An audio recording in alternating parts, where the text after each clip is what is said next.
Good morning, everyone. Today we'll be reading from Matthew chapter 5, verses 17 to 18, and then we'll be going from 22 to 30 afterwards.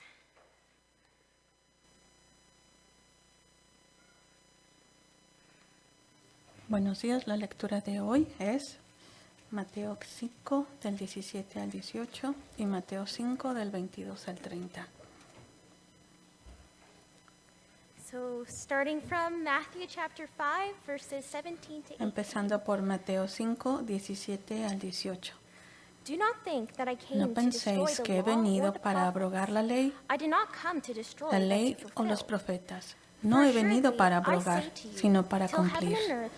Porque de cierto os digo que hasta que pasen el cielo y la tierra, ni una jota ni una tilde pasará de la ley hasta que todo se haya cumplido.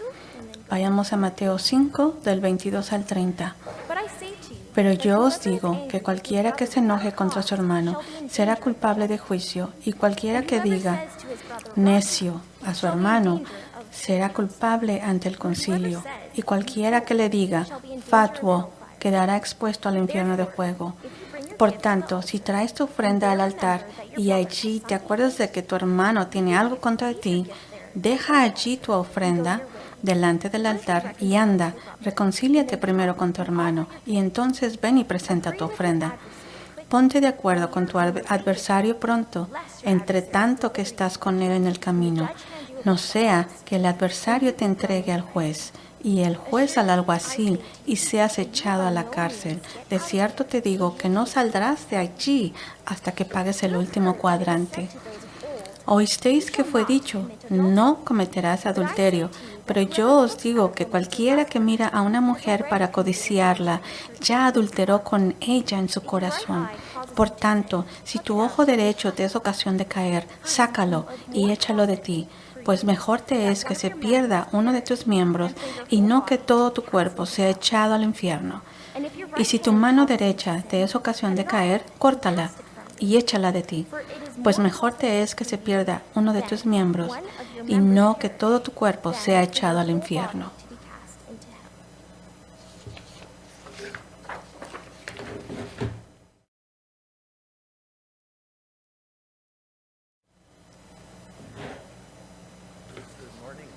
Buenos días.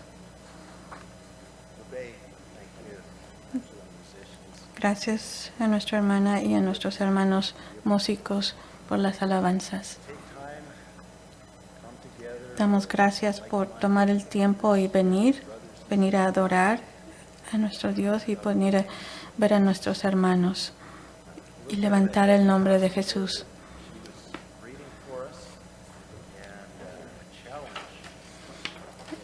Las escrituras que se leyeron de hoy puede que lleguen a ser un reto para algunos de nosotros, pero es parte del sermón del día de hoy que vamos a ver que está en Mateo 5, entre el 21 y el 24. Sería bueno comprimir todo en un solo servicio, de principio a fin, pero hay tanto que se debe de cubrir que es imposible hacerlo en un solo servicio. Es mucho por demasiadas piezas que podemos juntar. Pero tampoco quiero pasarme 10 años en Mateo, ¿verdad? Tenemos que un punto final en esto, ¿verdad? En el libro de Mateo. Vamos a orar y confiar en el Señor que nos enseñe y nos muestre el camino. Gracias, Señor. Estamos muy agradecidos por ti, por los planes que tienes en nuestras vidas, por el futuro que viene para nosotros, que es bueno. Y, Señor, estamos agradecidos que no importa lo que el mundo esté haciendo, lo que esté planeando el mundo, no importa qué es lo que piensan que el futuro es para nosotros, no importa, porque el futuro está en tus manos y tú nos guías, Señor. Señor, tú tienes un propósito para este día y tienes un propósito para nosotros el día de mañana. Y oramos en el nombre de Jesús que tú llenes nuestros corazones con esta anticipación, con esta confianza. Y que, Señor, tú nos ilumines, Señor, en este caminar contigo. Señor, que estos versículos que vamos a ver en esta mañana, que nos traigan, Señor, mucha ayuda, nos traigan, o si nos llegan a hacer sentir que estamos fallando, Señor, te pedimos, Padre, que tú nos des ojos frescos, oídos, Señor, para que podamos entender lo que tú nos quieres enseñar el día de hoy y cómo lo podemos aplicar en nuestras vidas. Señor, confesamos que no podemos hacer esto tal vez al 100% o no lo podemos poner tan claro, pero pedimos en tu, Señor, misericordia que tú nos ayudes, Señor, tú nos guíes en tu palabra y que tú nos traduzcas la palabra en nuestros corazones. Y Señor, que salgamos de este lugar regocijándonos, no sintiéndonos culpables, pero regocijándonos, sabiendo que tú, Jesús, eres nuestra salvación, nuestra esperanza, que tú eres nuestra vida y que tú eres el único, el que viene, que tiene la luz, Señor, y la vida en abundancia. Y Señor, recibimos de ti todo lo que tú tienes para nosotros y te pedimos todo esto en el nombre de Jesús. Amén.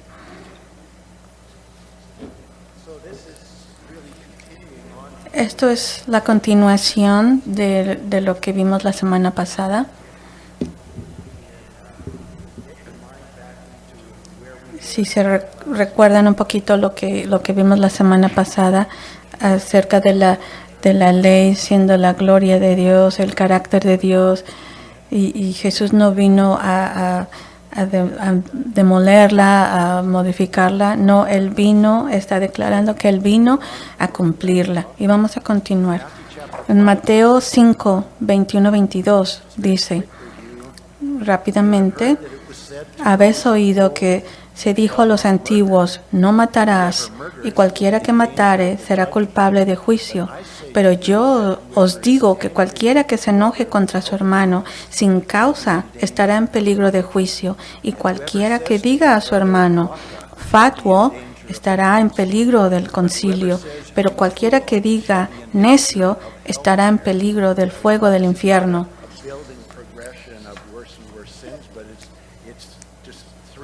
Podemos ver, son 3 ejemplos que se dicen, ¿verdad?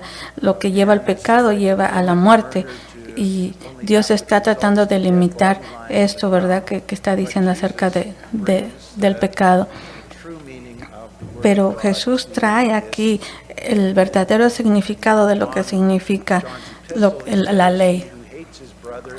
Aquel que odie a su hermano es un asesino. Y asesinato es parte de la ley, por la cual dice que no matarás, que es uno de los grandes mandamientos. Ama a tu prójimo como a ti mismo.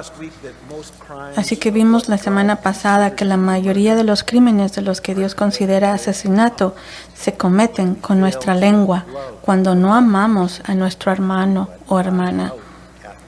Cuando usamos nuestra lengua, ¿verdad? Ahí estamos cometiendo asesinato, destrucción. Y no tenemos cuidado de nuestra lengua.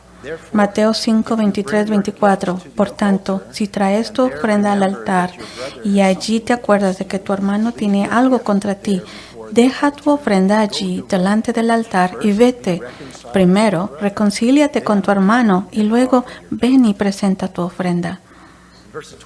En los versículos 21 y 22, Jesús está hablando de nuestra ira. Es importante notar que el escenario que presenta Jesús no tiene que ver con nuestro propio enojo hacia otra persona, sino con el enojo u ofensa de otro hacia nosotros.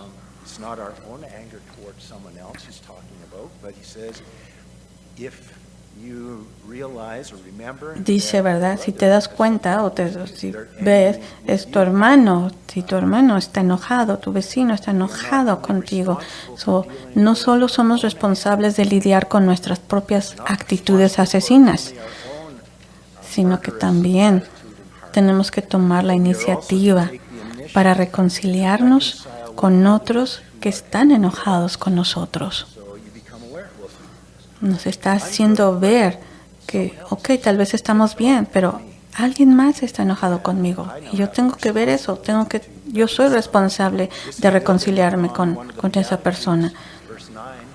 Esto se basa en una de las bienaventuranzas, Mateo 5:9, bienaventurados los pacificadores, porque ellos serán llamados hijos de Dios.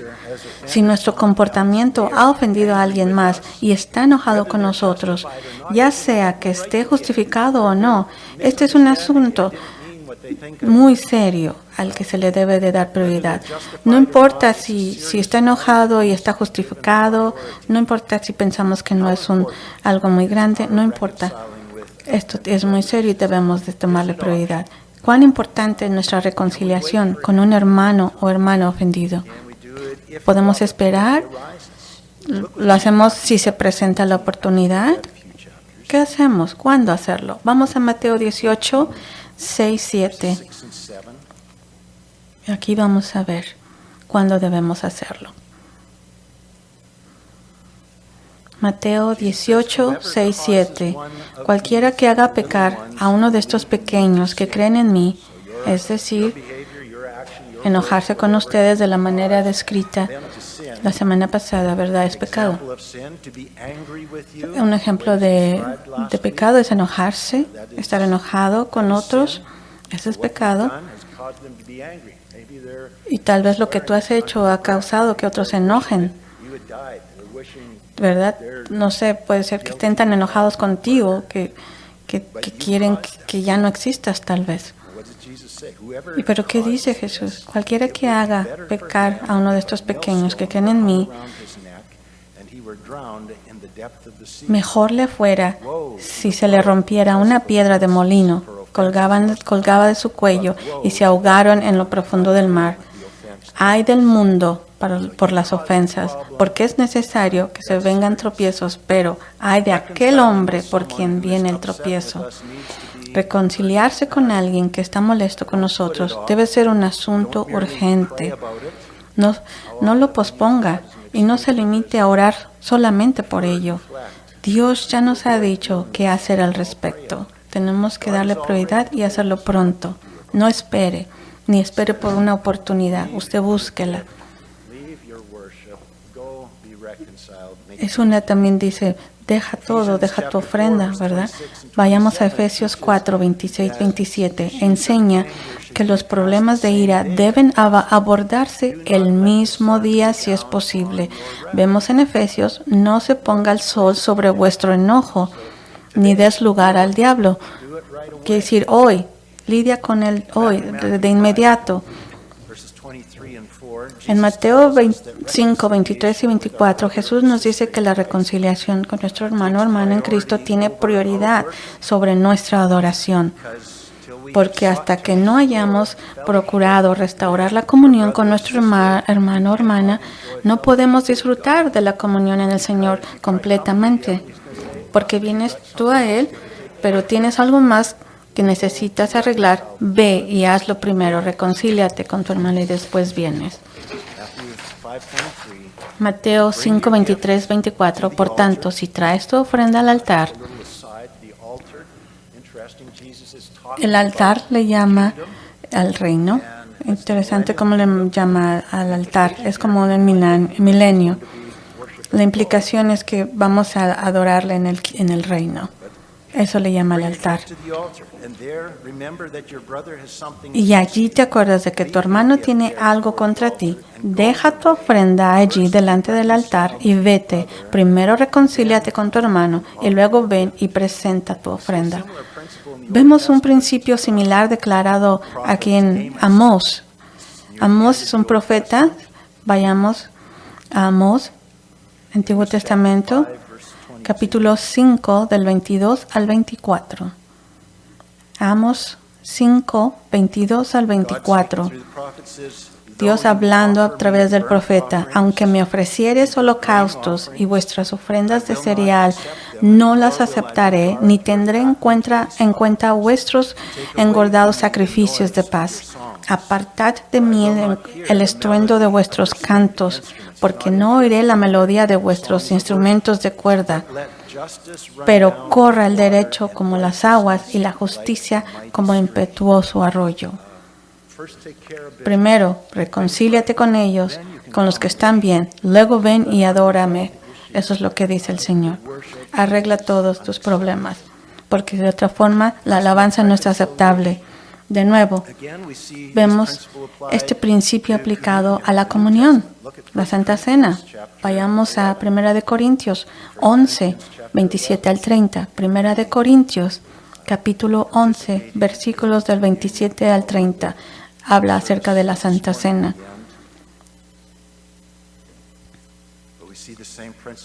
Vemos el mismo principio aplicado.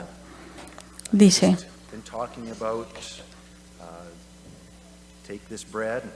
habla del pan y el agua, el vino. Dice, por tanto, cualquiera que comiere este pan o bebiere esta copa del Señor indignamente será culpable del cuerpo y de la sangre del Señor. Esto no significa que tú eres indigno, porque es la sangre de Cristo la que te hace digno. Pero somos dignos por la sangre de Cristo si nacemos nuevamente por medio de Jesucristo. Porque es la sangre de Cristo lo que te hace digno. Esto está hablando de que algo anda mal en la forma en que estás comulgando. Versículo 28. Pero pruébese cada uno a sí mismo, y así coma del pan y beba de la copa, porque el que come y bebe indignamente, juicio come y bebe para sí mismo. Aquí es donde vamos a identificar el problema, sin discernir el cuerpo del Señor. ¿Cuál es el cuerpo del Señor? Versículo 30. Por eso hay muchos débiles y enfermos entre vosotros, y muchos duermen. Cuando se lee en el contexto de la exhortación anterior en los versículos 17 y 22, esto no se trata de un llamado a un profundo autoexamen personal para determinar si somos dignos de participar en de la comunión, pero que es un llamado a hacer una pausa y examinar mi actitud hacia el sacrificio del Señor y hacia el resto del cuerpo con el que estaré participando. Entonces, ¿estoy reconociendo seriamente el significado de la muerte de Cristo? ¿Y estoy en una relación correcta con el cuerpo de Cristo? Es decir, los otros creyentes a mi alrededor, mientras participamos juntos en esto, ¿qué estoy haciendo? ¿Cómo me tengo que examinar? ¿Estoy bien o no? ¿Estoy bien con el cuerpo de Cristo? ¿Con los creyentes junto a mí? Eso es el contexto de este pasaje, del 17 al 22. Si no, debo lidiar con esto primero. Si no estoy bien con mis hermanos, debo lidiar con esto primero. Tengo que ir a arreglar las cosas con la persona con la que no estoy en una relación correcta y después venir a tomar la Santa Cena, la comunión. So you've got some principles that are repeated, a pattern that's repeated in the Old Testament. Jesus is talking about it in the kingdom. And 1 Corinthians 11, it's part of the church life. We need to prioritize our relationships with one another, and you can't just come to God as if everything's okay. No podemos venir a Dios como si todo estuviera bien, ¿verdad? Sin saber que primero necesitamos arreglarnos con nuestros hermanos. Regresamos a Mateo 5, 25 al 26. Ponte pronto de acuerdo con tu adversario. Mientras vas con él por el camino, no sea que tu adversario te entregue al juez y el juez te entregue al alguacil y seas echado en la cárcel.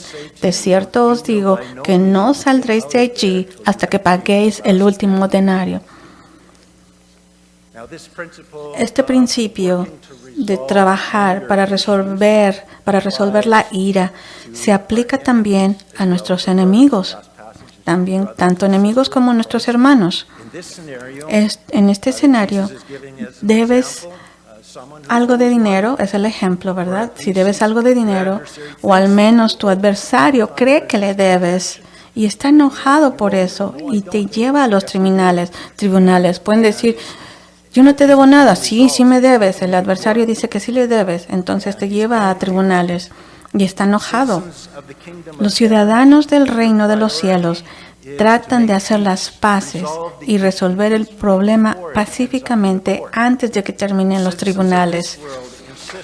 Los ciudadanos de este mundo insisten en que se reconozcan sus derechos para los miembros, pero los miembros del reino de los cielos prefieren hacer las paces a tener que ir a los tribunales y luchar por nuestros derechos. Preferimos hacer las paces antes de ir a los tribunales, hacer paces con nuestros hermanos y nuestro enemigo. Por supuesto, una parte que no puede hacer la paz sola, ¿verdad? Vayamos a Romanos 12:18. Si es posible, en cuanto dependa de vosotros, estad en paz con todos los hombres. Tú solamente puedes hacer todo lo hasta donde tú puedes hacer, ¿verdad? Todo lo que puedes hacer. Pero dice, si te es posible, en cuanto dependa de vosotros, estar en paz con los hombres. También se puede hacer una aplicación espiritual de los versículos 25 y 26 de Mateo. Los incrédulos del mundo están en enemistad con Dios y en rebelión contra su palabra. La ley de Dios es el adversario de los pecadores. La ley de Dios es el adversario de los pecadores. Veamos Mateo 5, 25, 26. Ponte pronto de acuerdo con tu adversario. Tú eres un no creyente, no has nacido nuevamente, no eres un hijo de Dios.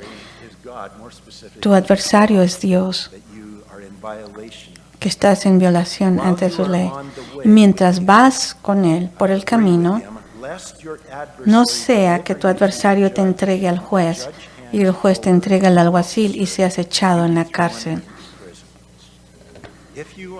Si usted no tiene una relación correcta con Dios, está viviendo bajo la condenación de su ley que todos hemos quebrantado repetidamente. Es su adversario. La ley es su adversario si no está en una relación correcta con Dios. Y el tiempo está trabajando en su contra. Se está acercando rápidamente el día del juicio, cuando estará usted de pie ante el juez del universo. Jesús te exhorta a que te pongas de acuerdo con la ley rápidamente mientras todavía estás en el camino, quiere decir mientras estás vivo, antes de que venga el juicio, porque después de que mueras será demasiado tarde para arreglar las cosas con Dios. En Hebreos nos lo dice, Hebreos 9:27, está establecido que los hombres mueran una sola vez y después de esto el juicio. Hay un día, hay una cita que tenemos todos. Y ustedes, ya sea que van con Dios, en su casa, en su presencia, en paz, como miembro de su familia, o se va al juicio, condenado a prisión, condenado al infierno, que es la prisión, por estar en violación de su ley. El infierno es la prisión a la que será sentenciado a ir quien no se reconcilie con Dios. El infierno es una prisión, un lugar donde no queremos estar y seremos separados de Dios. Ahí es donde la prisión. El infierno es la prisión, removerte de Dios, la bondad de Dios, la presencia de Dios, sus bendiciones, su cuidado, completamente ausencia de Dios, dándote lo que tú mereces. La deuda que tienes con Dios es que es una que pagarás por toda la eternidad. Nunca podrás pagar su deuda. Nunca podrás pagar tu deuda porque estás espiritualmente en bancarrota y tu deuda de pecado es enorme. Pero permítanme pasar rápidamente a la historia para que no se desesperen. Esto es parte del Evangelio, porque Jesús pagó tu deuda en su totalidad cuando murió en tu lugar en la cruz.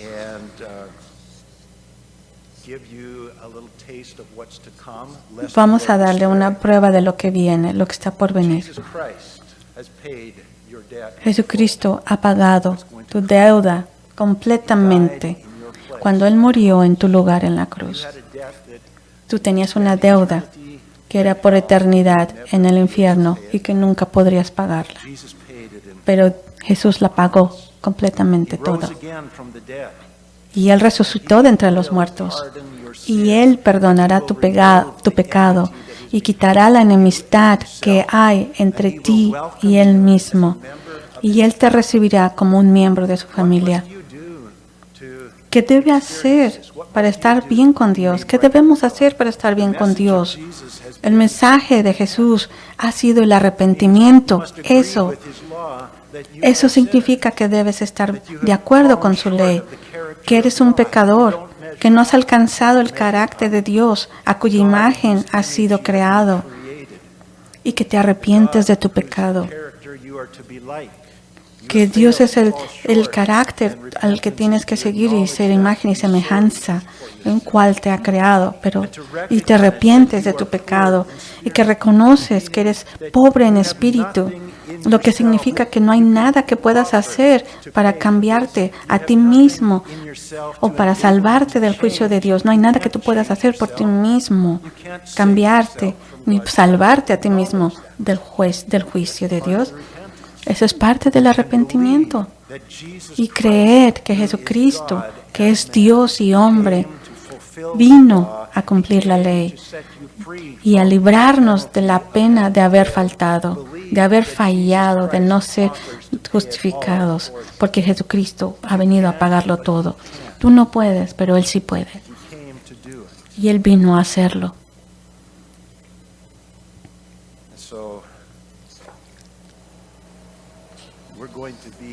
Así que vamos a continuar explicando acerca del Evangelio conforme vayamos a Mateo. Veamos el libro de Mateo. Así que, pero la semana pasada vimos los versículos 21 y 22, donde Jesús aclaró algunos malentendidos sobre lo que significaba asesinato, que es una actitud de un corazón airado, enojado, que es dañina para los demás, tanto como una acción que resulta en un cadáver. Es la actitud de nuestro corazón, de nuestra ira, que daña a otros, porque la intención está ahí. Porque el principio subyacente de todos los mandamientos es que debemos amar al Señor con nuestro corazón, de todo nuestro corazón, con toda nuestra alma y con todas nuestras fuerzas, y que debemos amar a nuestro prójimo como a nosotros mismos, y que la ira y el enojo hacia nuestros hermanos es una violación de este mandamiento.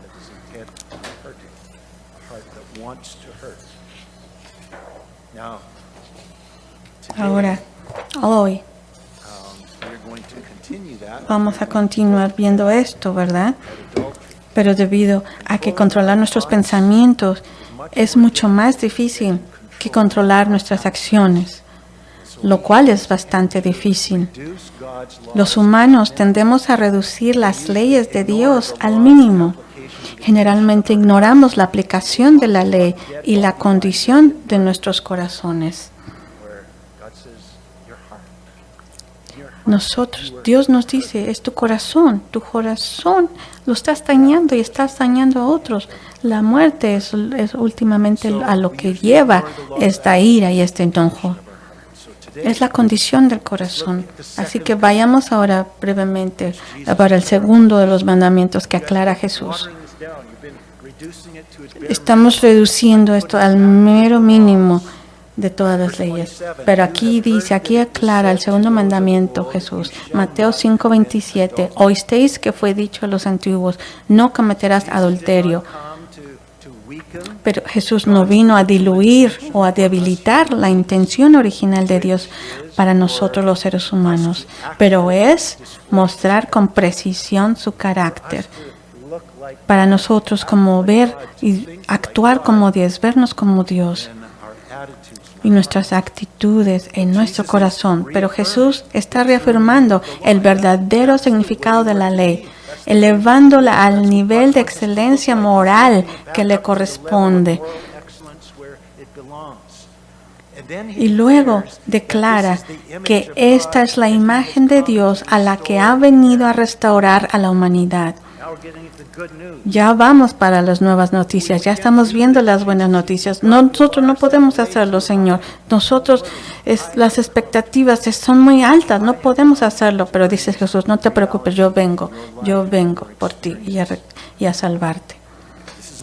Esta no es una descripción de lo mucho que logramos, no. Es una descripción de lo que Jesús promete restaurarnos.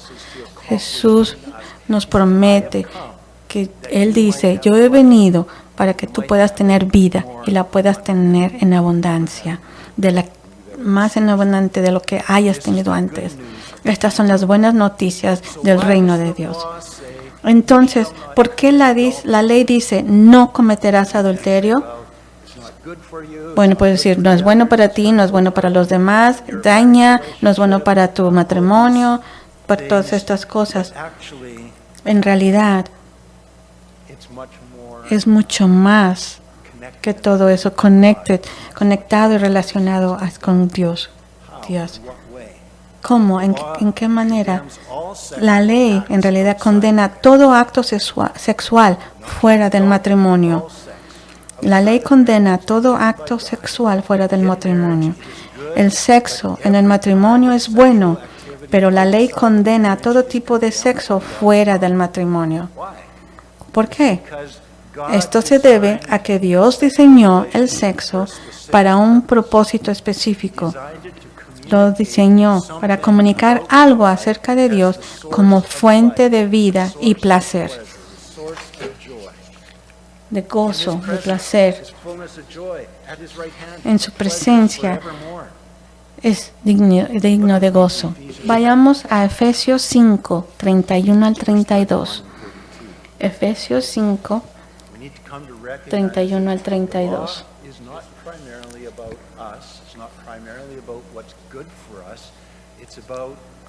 Debemos de reconocer que toda la ley no es supuestamente para ser buena, ¿verdad? Sino la ley viene para mostrarnos nuestro pecado y cómo ser mejores. Efesios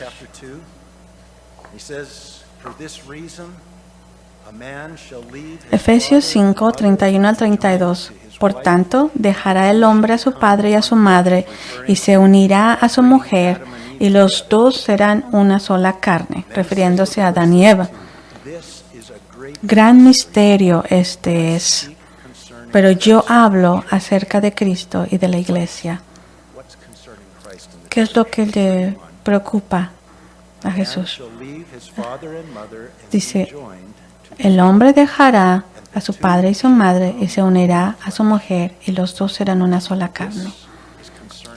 Esto te preocupa o se refiere a Cristo y la iglesia. Hay una foto, aquí está la foto, es Cristo.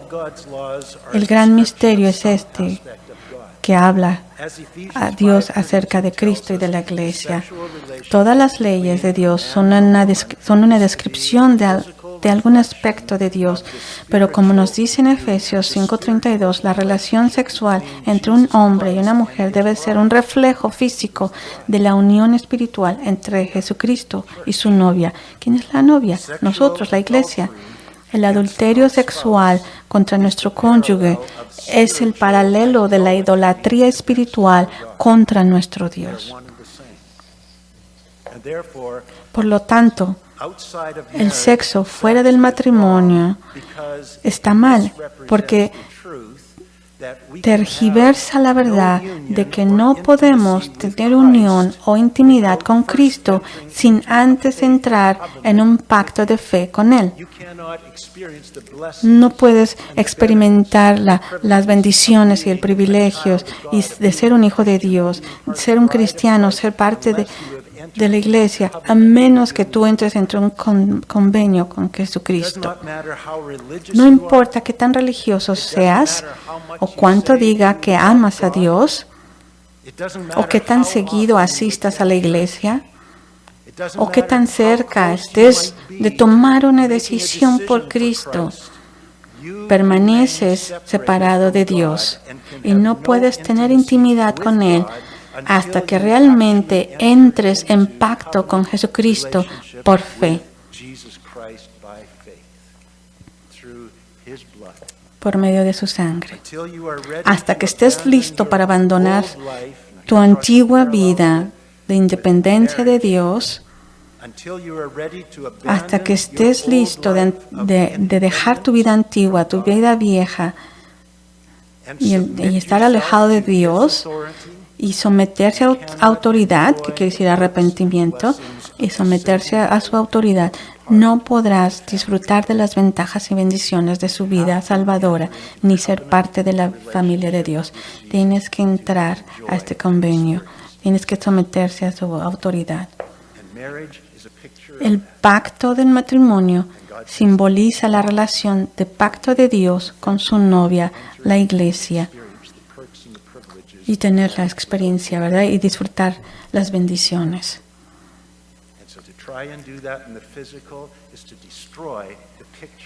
Así que tratar de hacer eso, el adulterio, es destruir el patrón de Dios, su relación que tenemos con Él. Tener relaciones sexuales fuera del matrimonio pervierte esta verdad al implicar que no es necesario renunciar a nada y no es necesario comprometerse a una lealtad exclusiva antes de poder disfrutar de las ventajas y los privilegios de la intimidad con Dios. Implica que no necesitas estar casado con Jesús para ir al cielo. El sexo fuera del matrimonio implica que podemos obtener de Dios todo lo que queremos sin primero darle a Él lo que Él quiere, que es nuestros corazones y nuestras vidas rendidas a Él solamente. Rendirnos ante Él. Pero a diferencia de un asunto barato, Dios nunca se entregará a nadie que no entre en un pacto exclusivo con Él.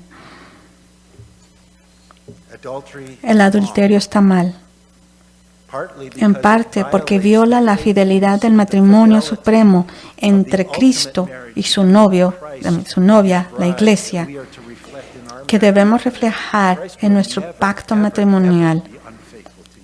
Cristo nunca te será infiel, nunca será infiel. Cuando te casas, representa la relación que existe, llena de fidelidad. Debemos tener un solo Dios y somos exclusivamente suyos. Y no debemos buscar en ningún otro lugar para satisfacer nuestras necesidades, sino en aquel con quien hemos entrado en pacto. El adulterio sexual contra nuestro cónyuge es el paralelo de la idolatría espiritual contra nuestro Dios. Ahora, tal como vimos con el mandamiento de no asesinar, la gente tiende a limitar el mandamiento contra el adulterio para aplicarlo únicamente a tener relaciones sexuales físicas con alguien o con quien no está casado. Dicen, físicamente no cometimos adulterio. Pero Jesús dice, no, tú estás mal. Es mucho más grande que eso, mucho más. Y aquí lo dice.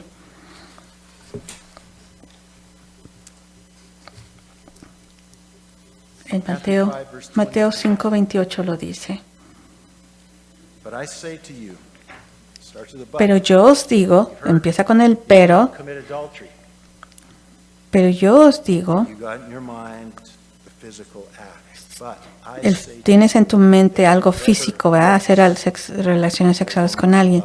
Pero yo os digo que cualquiera que mira a una mujer para codiciarla, ya adulteró con ella en su corazón.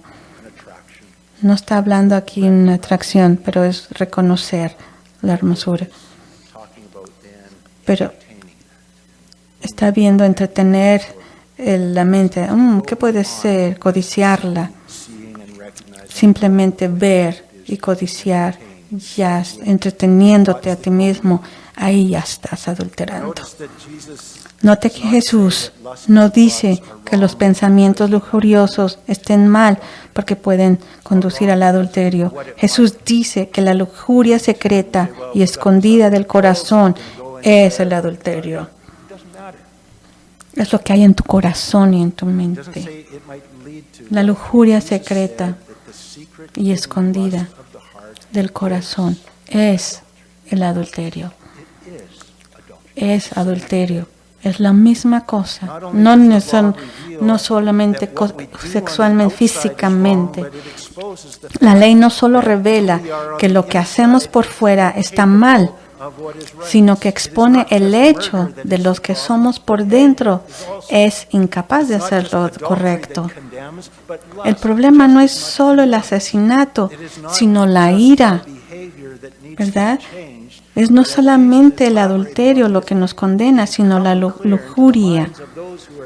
Está claro que la mente, lo que hay en nuestra mente, necesitamos cambiarla. Tiene que haber un cambio interno. Y lo que está produciendo esa necesidad del cambio es la ley. Romanos 7:7. Yo no hubiera conocido el pecado sino por la ley. Romanos 3:20. Porque por la ley es el conocimiento del pecado.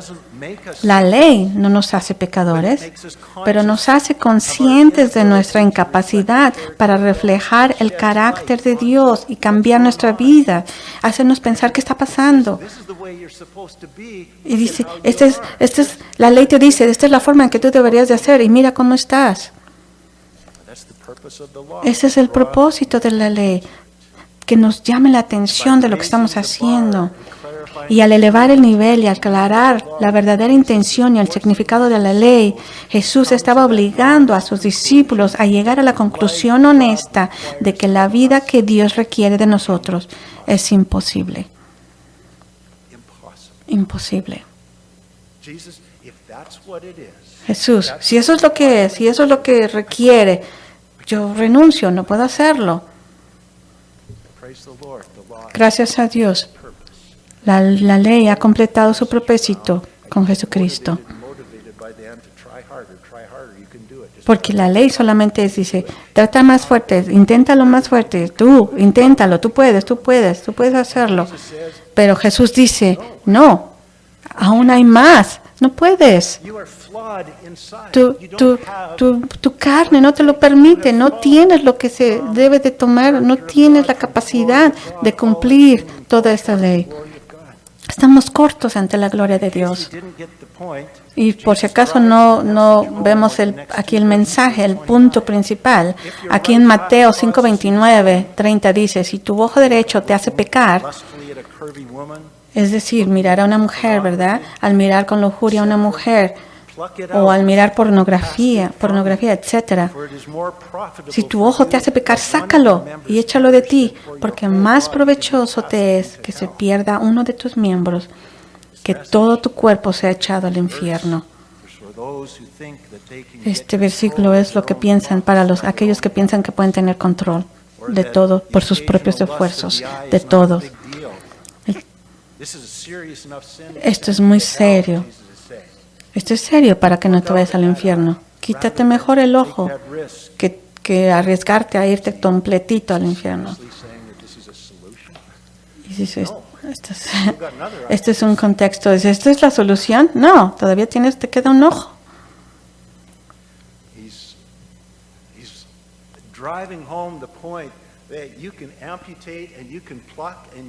Está tratando de decir, o quieres entenderlo, que te quieres un ojo o que te pegues contra la pared para que no veas. Dice, esa es la intención. Sí, es lo que te está llevando al pecado. Dice, haz que lo hagas. Vamos al 30. Y si tu mano derecha te es ocasión de pecado, córtala y échala de ti. En este contexto, la declaración sobre la mano se puede aplicar con precisión para incluir la autoestimulación que comúnmente acompaña a la lujuria del ojo. Sea honesto, sea franco. No puedes hacer esto tú mismo. Pero si vas a hacerlo, cártalo. Es mejor, porque más provechoso te es que se pierda uno de tus miembros, que todo tu cuerpo sea deshecho al infierno.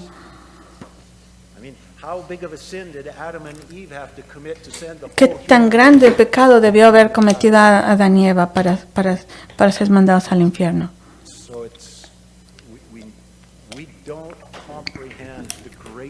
No comprendemos la grandeza de Dios, de lo que trata de decirnos aquí. Su pureza, su santidad, su perfección, a veces no alcanzamos a comprenderla.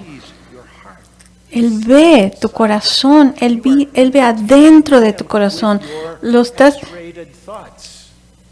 entreteniendo con Él haciendo sus rayos X, viendo hacia tu corazón. Él es puro, perfecto, Él es un Dios santo y Él te creó para ser como tú, como Él.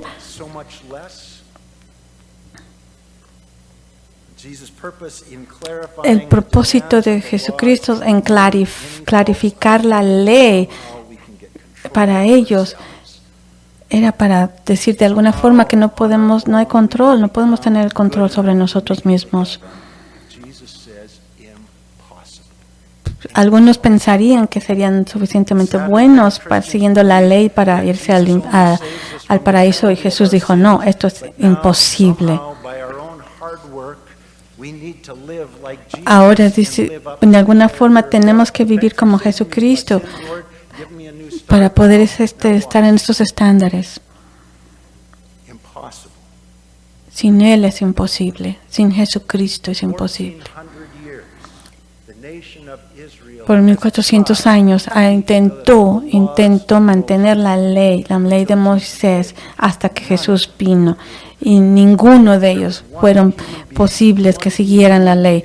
Hubo un humano, solamente un humano pudo seguir la ley tal cual y vino a cumplirla, y ese fue Jesucristo. Él lo hizo.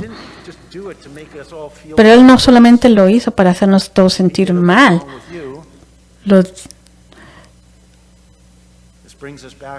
Esto nos trae a las buenas noticias del reino de Dios, que dice en Mateo 5:17, no penséis que he venido para abrogar la ley o los profetas. No penséis, ni para que lo hice más fácil. No he venido para abrogar, sino para cumplirla. Yo vine para hacerla, yo la vine para cumplir.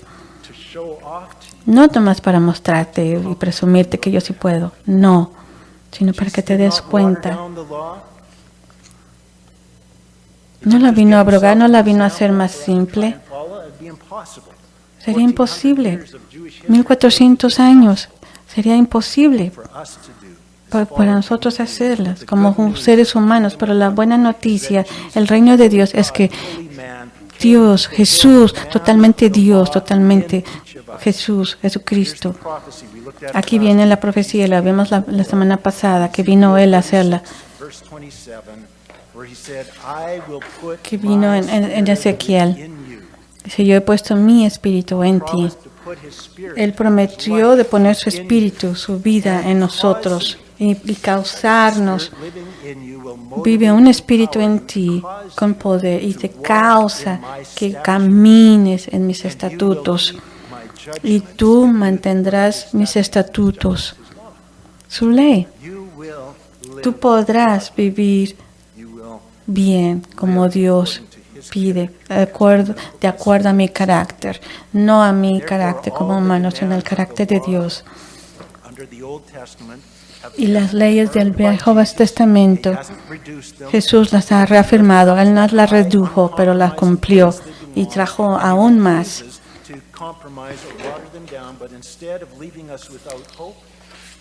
Pero en lugar de dejarnos sin ni una esperanza, Él dice, yo la he cumplido por ti.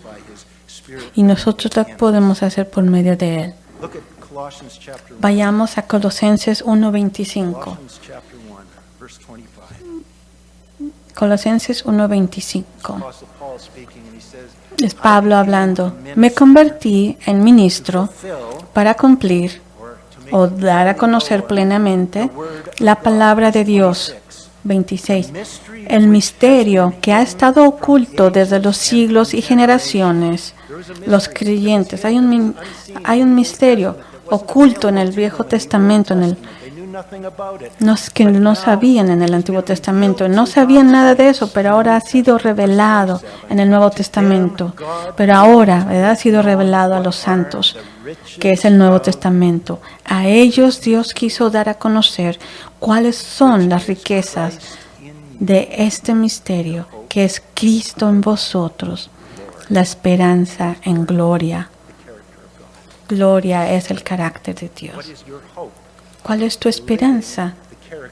Vivir el carácter de Dios, expresar el carácter de Dios, Cristo en ti, la esperanza de gloria. Cristo en vosotros, la esperanza de gloria. Los líderes religiosos de Israel habían comprometido la ley de Dios en un esfuerzo por crear una religión de buenas obras externas, pero su religión era impotente de cambiar los corazones de la gente, que estaban llenos de cosas como la ira y la lujuria. En Colosenses vemos el misterio que se está revelando, que es Cristo en nosotros, vivir en la vida con Cristo. Se llenará la ley, se cumplirá la ley con Cristo. Y Él es la esperanza de gloria. El mandamiento que no deberías de robar. Si tú la tienes que cumplir, es un mandamiento. No podrías hacerlo, pero con Cristo en ti, tú puedes. Y dice, no vas a robar. El mandamiento que dice no vas a matar o asesinar. Dice, en Cristo contigo ni siquiera deberías de enojarte. No cometerás adulterio. Es una promesa. Viviendo en Cristo, tú no vas a cometer adulterio. Lo captaste, Cristo viviendo en nosotros. Lo que creemos es la esperanza de gloria. Esa es la esperanza de que el carácter de Dios se cumpla en nosotros. Esa es la esperanza de victoria sobre la ira y la esperanza de victoria sobre la lujuria.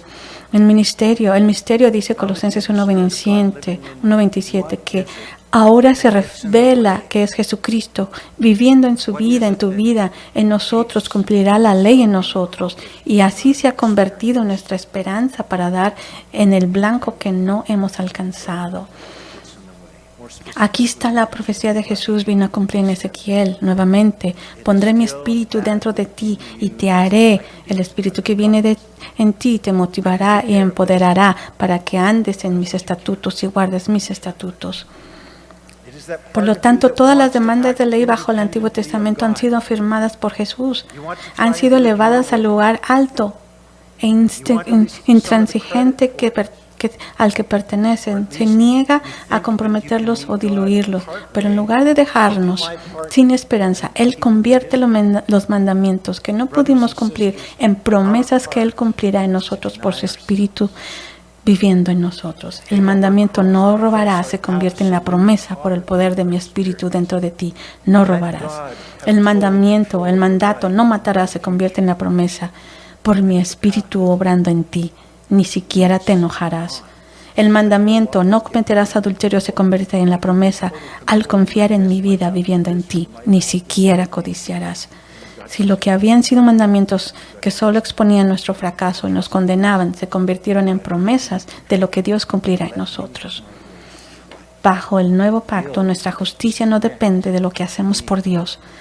Eso era vivir bajo la ley y solo produjo fracaso, sino que nuestra justicia depende de lo que Dios hace por nosotros por la morada de su Espíritu. Hermanos, nuestra parte hoy es de negarnos a nosotros mismos y saber y reconocer que Dios, Jesucristo, está en nosotros. Tenemos esperanza que algún día el proceso será completado y que seremos glorificados, más justamente perfectos como lo es nuestro Padre cuando Él venga nuevamente. Seremos como Él. No experimentaremos perfección hasta que nuestros cuerpos sean glorificados cuando Él venga. Pero seremos en el proceso de ser santificados, de llegar a ser más como Él. Mientras tanto,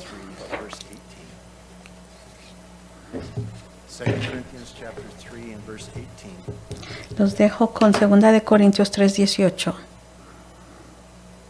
But we all, speaking of us believers, the church, with unveiled face, beholding as in a mirror the glory